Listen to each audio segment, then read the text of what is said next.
नमस्कार, गिरीश गुप्ता के चैनल में आपका स्वागत है। आज बात करते हैं भारत की सबसे बड़ी फार्मा कंपनी की, सन फार्मा की। और ये कंपनी इसलिए चर्चा में रही रिसेंटली कि इसने भारतीय इतिहास का फार्मास्यूटिकल बाजार में सबसे बड़ा अधिग्रहण किया है एक अमेरिकन कंपनी का। और इस कंपनी का नाम है Organon and company. New Jersey based ये कंपनी है, यूएस बेस्ड। और आज के वीडियो में जानेंगे आखिर ऐसी क्या स्थितियां पैदा हुई कि ऑर्गेनॉन को अपने आप को बेचना पड़ा, और ऐसे क्या कारण थे कि सन फार्मा ने इस कंपनी को अधिग्रहित किया। इसके अलावा ये भी जानेंगे कि आखिर इस अधिग्रहण से सन फार्मा को क्या लाभ होने वाला है, और साथ ही ये भी जानेंगे कि क्या सन फार्मा फिलहाल फिलहाल क्या खरीदने लायक है या निवेश के लिए कोई कंसिडरेशन लायक है भी या नहीं। तो पहले शुरुआत करते हैं सन फार्मा के इतिहास से। तो देखिए, सन फार्मा का जो इतिहास है वो एक रैग्स टू रिचेस की स्टोरी है। पहले हम अपने वीडियोस में कई इस तरह की स्टोरीज के बारे में आपको बता चुके हैं कि बहुत ही छोटे पैमाने से शुरू करके कंपनियां बहुत बड़ी बड़ी, यानी बहुत ही छोटे पैमाने से जब किसी कंपनी ने शुरुआत की, कंपनी फॉर्म में भी शुरुआत नहीं की, चाहे वो सिंगल प्रोप्राइटरशिप फर्म के रूप में यानी एक छोटी दुकान के रूप में चाहे शुरुआत हुई हो, या जैसे सन फार्मा ने शुरुआत की पार्टनरशिप फर्म के रूप में, तो ये पार्टनरशिप फर्म के रूप में शुरुआत हुई हो। लेकिन अब ऐसी कंपनीज, बहुत सी ऐसी कंपनीज हैं जो बहुत ही विशाल स्तर पर पहुंच गई हैं, वर्ल्ड की नामी कंपनीज में उनका शुमार होता है। तो सन फार्मा ने जो शुरुआत की वो 1982 में एक पार्टनरशिप फर्म के रूप में की।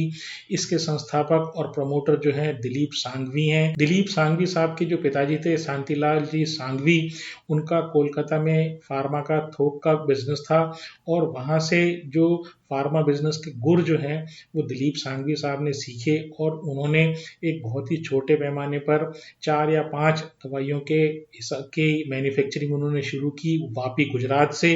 और उस समय ये साइकोट्रॉपिक ड्रग्स बनाया करते थे जिसकी तरफ कोई ध्यान नहीं दिया करता, जो मानसिक रोगों की बीमारियां हैं। तो उस समय 1982 में या उसके आसपास ये जो मानसिक रोग थे वो इतने ज़्यादा माने नहीं जाते थे, उनका रिकॉग्निशन इतना ज़्यादा नहीं था, और इसलिए उनकी दवाइयाँ जो थी वो पॉपुलर कंपनी जो थी, जो एस्टेब्लिश्ड कंपनीज थी, वो नहीं बनाती थी। तो उस जगह एक वैक्यूम था, और उस वैक्यूम को अपने बिजनेस एक्यूमेन से फिल किया दिलीप सांघवी साहब ने। 1993 में इसको एक लिमिटेड कंपनी, जो पार्टनरशिप की जो स्ट्रक्चर था, तो उसको एक लिमिटेड कंपनी के रूप में कन्वर्ट कर दिया गया। और आज ये देश की रेवेन्यू के मामले नंबर 1 कंपनी है। लगभग 4.44 लाख 40,000 करोड़ का इसका मार्केट कैप है, और देश के फार्मा बाजार में इस कंपनी का हिस्सा जो है वो लगभग 8.5% है, और 52,000 करोड़ की इसकी सेल है। लगभग अगर डॉलर टर्म्स में देखी जाए तो लगभग $6.2 बिलियन की इसकी सेल है, और 11,000 करोड़ का एनुअल प्रॉफिट ये कंपनी जनरेट करती है। एक पार्टनरशिप फर्म 1982 से शुरू होकर आज इतनी विशाल कंपनी ये बन गई है, 4,40,000 करोड़ का मार्केट कैप, और बहुत ही विशाल जो ऑर्गेनॉन कंपनी है अमेरिका की, उसको इसने अधिग्रहित किया है। 40-45 साल में ये जो वेल्थ क्रिएट हुई है ये अकल्पनीय है, और बहुत ही इसके बारे में सोचते ही दिमाग चकराने लग जाता है। कितनी अकूत जो संपत्ति है वो दिलीप सांघवी साहब ने खुद के लिए और अपने इन्वेस्टर्स के लिए बना के दिए। फर्दर ये जो कंपनी है यानी सन फार्मा है, 100 से ज़्यादा देशों में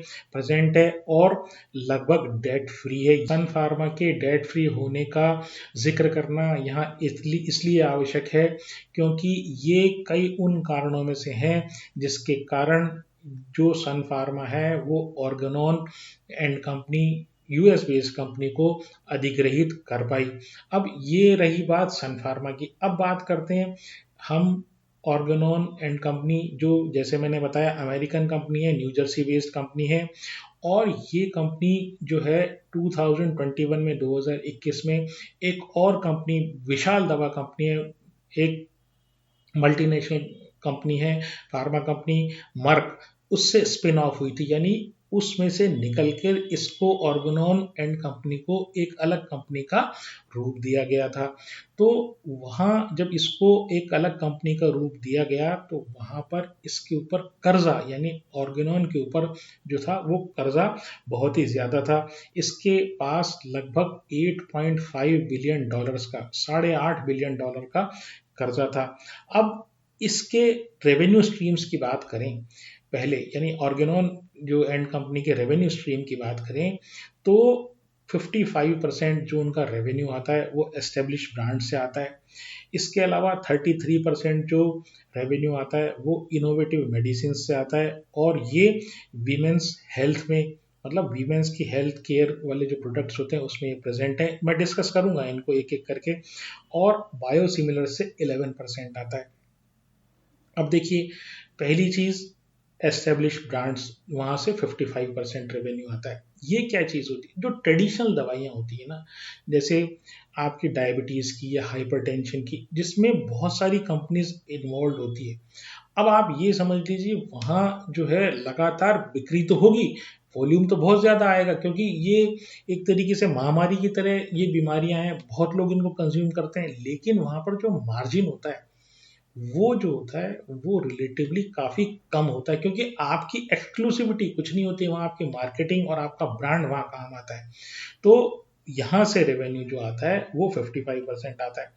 जो दूसरा और तीसरा सेगमेंट जो है ऑर्गेनॉन का वो इंटरेस्टिंग है। पहला जैसे मैंने बताया ये जो है ये वीमेंस हेल्थ केयर में इस कंपनी का ऑर्गेनॉन का स्पेशलाइजेशन है। वहां से इनका रेवेन्यू 33% आता है और वहां पर ये इनोवेटिव प्रोडक्ट बनाते हैं।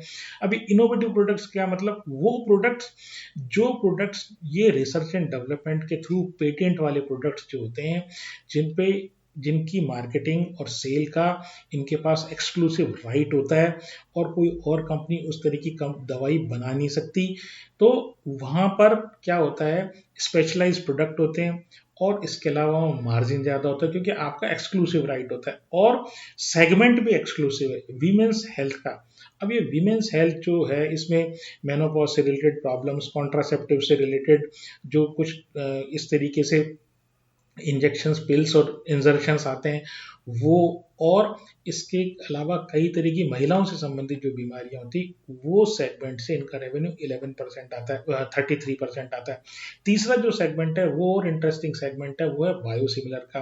तो हमने इस बारे में पहले भी वीडियो बना चुके हैं हम कि जहां हमने बायोलॉजिक्स और बायोसिमिलर का कंपैरिजन करके ये बताया है कि जो बायोलॉजिक्स होती है वो ओरिजिनल रिसर्च एंड डेवलपमेंट के थ्रू कोई कंपनी प्रोड्यूस करती है और जब वो कॉपी किया जाता है किसी दूसरी कंपनी के द्वारा जिसका इफेक्ट बायोलॉजिक्स जैसा होता है तो उसका वो जो दवा होती है जो दूसरी कंपनी ने डेवलप की जो सिमिलर टू बायोलॉजिक्स है उसको बायोसिमिलर दवाइयां कहते हैं। और ये भी हमने हमारे पुराने वीडियोस में बताया है कि ये जो बायोसिमिलर और बायोलॉजिक्स का जो ट्रेंड है फार्मा के क्षेत्र में ये बहुत ही ज़्यादा आगे आने वाले समय में पॉपुलर होने वाला है। उसका कारण ये है कि कुछ ऐसी बीमारियां हैं जहां पर ये जो आपकी केमिकल बेस्ड दवाइयां होती हैं, जितनी भी आप और हम दवाइयां खाते हैं उसमें 99% दवाइयां जो होती है वो केमिकल बेस्ड होती है, केमिकल के थ्रू बनाई जाती है। लेकिन जो बायोलॉजिक्स और बायोसिमिलर दवाइयां होती है ये लिविंग ऑर्गेनिजम्स के थ्रू बनाई जाती है।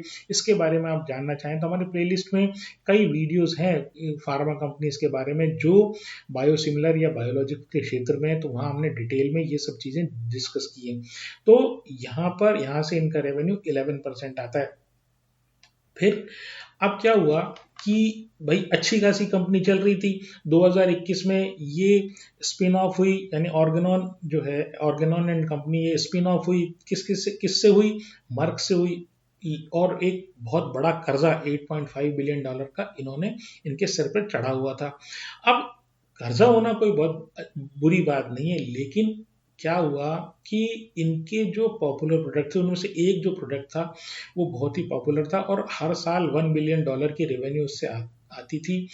हुआ ये कि उसका जो पेटेंट है ना वो जब एक्सपायर हुआ तो इनका एक्सक्लूसिव राइट खत्म हो गया, ऑर्गेनॉन का एक्सक्लूसिव राइट खत्म हो गया और क्या हुआ कि उसमें कंपटीशन बढ़ने लगा। आपका जो बेस्ट सेलर प्रोडक्ट है वो अगर आपके पास उसका एक्सक्लूसिविटी अगर खत्म हो जाती है तो आप ये समझ लीजिए कि आपकी जो प्रॉफिटेबिलिटी है ना वो खत्म हो जाती है, क्योंकि बहुत छोटे बड़े कई प्लेयर्स जो होते हैं क्षेत्र में आ जाते हैं और उस क्षेत्र में कंपटीशन बढ़ने के कारण आपके मार्जिन जो है ना वो कॉन्ट्रैक्ट होने लग जाते हैं, आपको मार्केटिंग एफर्ट्स उसमें ज़्यादा डालना पड़ता है। तो भाई ठीक है, ये तो बात ठीक है कि पेटेंट एक्सपायर भी होगा, लेकिन फिर इन्होंने नए पेटेंट्स के लिए, नए रिसर्च एंड डेवलपमेंट के लिए काम क्यों नहीं किया? भाई ये कंपनी तो बड़ी कंपनी है और इस तरह के पेटेंट ये फाइल करती रहती है। तो बात ये है कि ये सब चीज़ों के लिए बहुत पैसे की आवश्यकता होती है और ऑलरेडी इस कंपनी के ऊपर कर्जा चढ़ा हुआ था और यही कारण है कि ये कंपनी जो है ना लगातार शेयर होल्डर्स को परेशान कर रही थी और इसके फंडामेंटल्स लगातार वीक होते जा रहे थे। तो जब ऐसी स्थिति देखी सन फार्मा के जो प्रमोटर हैं दिलीप सांघवी साहब ने, तो उन्होंने इनको, उनके शेयर होल्डर्स को एक ऑल कैश डील प्रपोज की। अब ये ऑल कैश डील का मतलब क्या होता है? तो देखिए, जब किसी कंपनी को अधिग्रहित किया जाता है, अक्वायर किया जाता है, खरीदा जाता है, उसके कई तरीके हो सकते हैं, लेकिन बेसिकली दो तरीके होते हैं।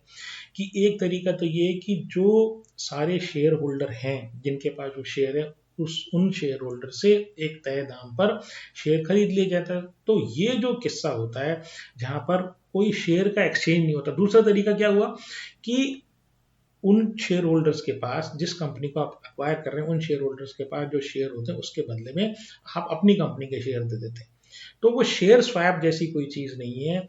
यहाँ पर दिलीप सांघवी साहब ने सीधा सीधा सौदा किया है कि भाई $14 पर शेयर के हिसाब से हम आपको जितने भी शेयर होल्डर्स हैं उनको हम उनके शेयर हम खरीद लेंगे और सारे शेयर खरीदने के बाद आपका यानी बाकी शेयर होल्डर्स का कोई लेना देना नहीं है। और ये $14 पे शेयर होल्डर इसलिए राजी हुए कि इनका ये जो $14 का जो प्राइस था, ये जो प्रिवेलिंग मार्केट प्राइस था उससे 24% ज़्यादा था। यानी आप समझ लीजिए कि किसी शेयर होल्डर को अगर 25% के आसपास ज़्यादा मिल रहा है करंट प्राइस से और कंपनी के फंडामेंटल अगर वीक हैं, तो वो ये सोचेगा यार पता नहीं कब तो ये टर्न अराउंड होगी, कब क्या होगा। ऐसा करो, आप तो इसको बेच दो, ठीक है, शेयर को बेच दो और 25% एक्स्ट्रा जो है वो लेके किसी दूसरी कंपनी में देखेंगे। तो वीक फंडामेंटल होना, दूसरी बात ऑल कैश डील में जो शेयर का प्राइस है, जो ऑफर प्राइस थी वो अच्छा होना, ये कारण था कि जो ऑर्गेनॉन के शेयर होल्डर्स दिलीप सांघवी साहब के इस प्रपोजल के लिए राजी हो गए। तो अब अगर बात करें कि आखिर इस डील की टोटल वैल्यू कितनी है, यानी कितना पैसा जो दिलीप सांघवी साहब या सन फार्मा को देना पड़ेगा ऑर्गेनॉन को खरीदने के लिए, तो वो है 11.7 बिलियन डॉलर्स और इंडियन रुपी में कन्वर्ट करें तो 1,10,000 करोड़। अब आप ये कहेंगे कि इतनी बड़ी रकम आखिर ऐसी क्या जरूरत आ गई कि दिलीप सांघवी साहब को ऐसा क्या दिखा इस कंपनी में जो वो इसको खरीदने को तैयार हो गए? तो देखिए, पहला पॉइंट मैं आपको बताता हूँ, बड़ा इंटरेस्टिंग पॉइंट है कि ये जो कंपनी है ऑर्गेनॉन, इसका 2025 का जो रेवेन्यू है वो है लगभग $6.2 बिलियन। और लगभग इतना ही $6.2 बिलियन ही जो रेवेन्यू है ना वो है सन फार्मा का। लेकिन जो सन फार्मा का मार्केट कैप है वो है 4,40,000 करोड़। और यहाँ पर वो जो पैसा दे रहे हैं, यानी कि जो सन फार्मा ऑर्गेनॉन को खरीदने के लिए जो पैसा दे रहे हैं वो दे रहे हैं मात्र 1,10,000 करोड़। यानी कि उनको अपने बराबर की जो कंपनी है ना, अपने बराबर की सेल वाली और मार्जिन वाली जो कंपनी है ना, वो जो है एक चौथाई दाम में मिल रही है। और यही कारण है कि दिलीप सांघवी जो है वो फार्मा के क्षेत्र में जो एक्विजिशन वाला एरिया है, यानी फार्मा कंपनी को एक्वायर करने में मास्टर आदमी माने जाते हैं। वो जो प्रॉब्लम में जो कंपनीज होती हैं उनको खरीदते हैं और उसको टर्न अराउंड करते हैं और उनकी लंबा इतिहास रहा है जिसके बारे में मैं आगे आपको बताऊंगा। तो ये रहा एक कारण कि अच्छे अट्रैक्टिव वैल्यूएशन मिल रही थी। दूसरी चीज ये है कि जो ये सन फार्मा है, ये इसको एक एज मिलेगा किसमें, जो फीमेल रिलेटेड एलिमेंट्स हैं, फीमेल है जो हेल्थ है उसमें ये सन फार्मा प्रेजेंट नहीं है। और ये जो एरिया है फीमेल हेल्थ से रिलेटेड दवाइयों वाला, जहाँ से 33% रेवेन्यू ऑर्गेनॉन का आता है, ये बहुत ही तेजी से बढ़ता हुआ एरिया है। उसका कारण ये है कि जो आजकल की महिलाएं हैं वो बहुत ज़्यादा एजुकेटेड हैं और वो अपने शरीर के बारे में बहुत ही ज़्यादा जागरूक हैं। वो अपने प्रेगनेंसी हुआ, मेनोपॉज हुआ या कॉन्ट्रासेप्शन हुआ, उसके बारे में स्वयं निर्णय लेने में वो अपने आप को गर्व महसूस करती हैं, आप ऐसा समझ लीजिए। वो उनकी ये बातें, यानी फीमेल हेल्थ से रिलेटेड जो बातें हैं, वो फीमेल आजकल खुद डिसाइड करती हैं। कोई मेल या कोई जो उनकी सास या कोई और लोग डिसाइड नहीं करते हैं। और इसीलिए ये जो क्षेत्र है ये एक बहुत तेजी से बढ़ता हुआ एरिया है। अब बात करते हैं बायोसिमिलर वाली। तो देखिए क्या है, बहुत टाइम से जो बायोसिमिलर में ये कंपनी यानी सन फार्मा एंटर करने के लिए प्रयास कर रही थी, और बहुत सारे रेगुलेटरी ऐसे चैलेंजेस होते हैं, आपको इस तरह के रेगुलेटरी हर्डल्स फेस करने पड़ते हैं। तो इन्होंने यानी सन फार्मा ने एक डिसीजन लिया, जानबूझ के एक डिसीजन लिया कि जब तक कोई प्रॉपर अपॉर्चुनिटी नहीं मिलेगी तो ये ब्यूरोक्रेटिक और रेगुलेटरी हर्डल में काहे को दिमाग लगाया जाए। जो हमारी एग्जिस्टिंग पोर्टफोलियो है दवाइयों का, उसी में ज़्यादा जोर लगाया जाए, उसमें फोकस्ड काम किया जाए, वो बेटर है। लेकिन चूंकि बायोलॉजिक्स और बायोसिमिलर का बढ़ता हुआ एरिया है, ग्रोथ एरिया है, इसलिए वो इंटरेस्टेड थे, लेकिन किसी कारण से वो नहीं आ पा रहे थे। यहाँ पर ऑर्गेनॉन के जो, जैसे ही उन्होंने ऑर्गेनॉन को एक्वायर किया, वैसे ही ये कंपनी जो है, इसने एक रेडीमेड प्लेटफॉर्म जो है वो सन फार्मा के लिए दे दिया, क्योंकि 11% रेवेन्यू ऑर्गेनॉन का बायोसिमिलर से आता है। अब एक और जो लाभ कंपनी को होने वाला है, सन फार्मा को होने वाला है, वो ये कि चाइना जो वर्ल्ड का नंबर 2 मार्केट है, वहाँ पर सन फार्मा की प्रेजेंस नहीं के बराबर है। और ये इस कारण से ऑर्गेनॉन जो है वहाँ पर एक स्ट्रॉन्ग प्लेयर है चाइना में। तो चाइना का मार्केट सन फार्मा के लिए खुल जाएगा, तो खुद के प्रोडक्ट और ऑर्गेनॉन के जो प्रोडक्ट हैं वो आसानी से ये सेल कर पाएंगे। 2027 में जब ये कंपनी कंप्लीट, ये जो मर्जर है ये कंप्लीट हो जाएगा, सारे रेगुलेटरी और अदर क्लियरेंसेस मिलने के बाद जब ये कंप्लीट हो जाएगा, तो ऐसा अनुमान है कि जो सन फार्मा है वो वर्ल्ड की जो है टॉप 25 कंपनीज में से एक होगी।